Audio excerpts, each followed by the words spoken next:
Bapak Ibu yang saya hormati, yang pertama barangkali cara kerja saya itu tidak konseptual seperti Pak Sekda yang dokter. Saya bekerja berdasarkan apa yang dirasakan oleh hati saya dan kemudian cepat melakukan eksekusi, dan itu saya lakukan dulu ketika jadi bupati. Saya orang yang selama memimpin 2 periode nggak pernah bawa laptop, nggak pernah bawa catatan, nggak pernah bawa pulpen, nggak pernah bawa teks.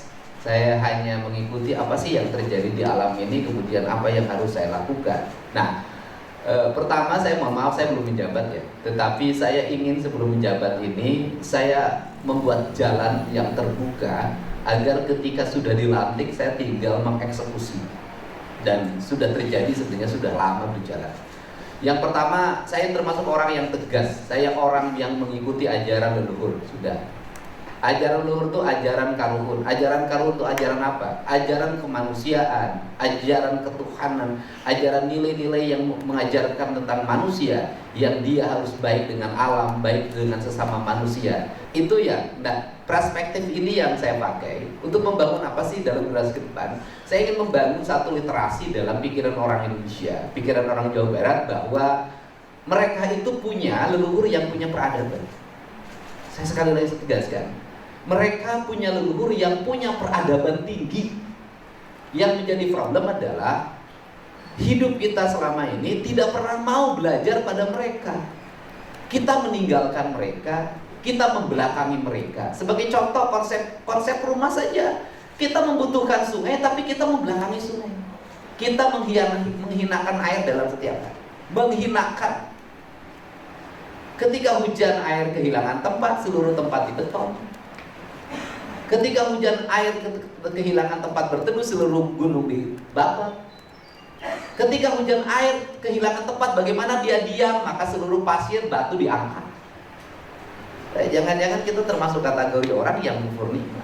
Nah, saya ingin membangun kesadaran bahwa beragama itu adalah sikap kita untuk menjunjung tinggi, menghormati alam semesta ini, dan sikap kita untuk menjunjung tinggi kemanusiaan. Itulah sikap beragama.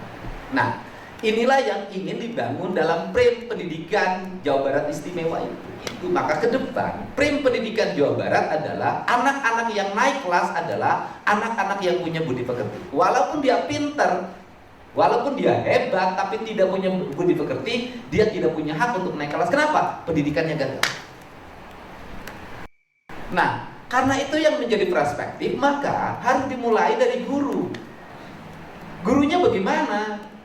Ya mau tidak mau, kalau ingin Jawa Barat istimewa, gurunya harus istimewa. Maka pendidikan yang harus dilakukan oleh Dinas Pendidikan Provinsi Jawa Barat adalah menseleksi guru, membuat format guru yang baik untuk anak-anak kita. Dengan satu catatan penting ke depan, Pak, nanti bisa bikin edaran. Di ruang kelas, di dalam lingkungan sekolah, guru hanya boleh memposting TikTok dan sejenisnya yang berhubungan dengan pendidikan. Halo, assalamualaikum warahmatullahi wabarakatuh. Sampurasun. Nah, di video reaksi kali ini tentang Kang Deddy Mulyadi saat rapat, memimpin rapat. Inilah seorang pemimpin gubernur yang akan dilantik, Gubernur Jawa Barat, Kang Deddy Mulyadi. Kang Deddy Mulyadi seorang sosok yang cerdas ya. Setiap rapat, memimpin rapat tidak membawa catatan, tidak ada bawa laptop, tulisan atau apa segala macam. Setiap materi yang akan disampaikan itu selalu ada di luar kepalanya. Inilah seorang yang menguasai ilmu laduni, bisa jadi seperti itu. Karena beliau juga istilahnya mendapat informasi semua itu di lapangan. Bahkan hebatnya juga beliau belum menjabat gubernur saja, belum dilantik saja sudah melakukan tindakan-tindakan ya, pekerjaan-pekerjaan di lapangan, dan melakukan riset di lapangan.